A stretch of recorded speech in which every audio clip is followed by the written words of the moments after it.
Good afternoon, শুভ দুপুর। কেমন আছো বন্ধুরা? আজকে রবিবারের দুপুরের মেনুতে আছে গরম ভাত উঠছে, গরম ভাত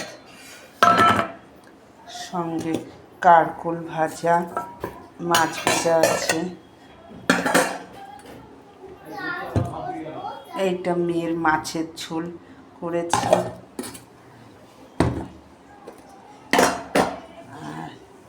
এটা আলু দিয়েছি, আলু দিয়ে কাতলা মাছের কালিয়া করেছি।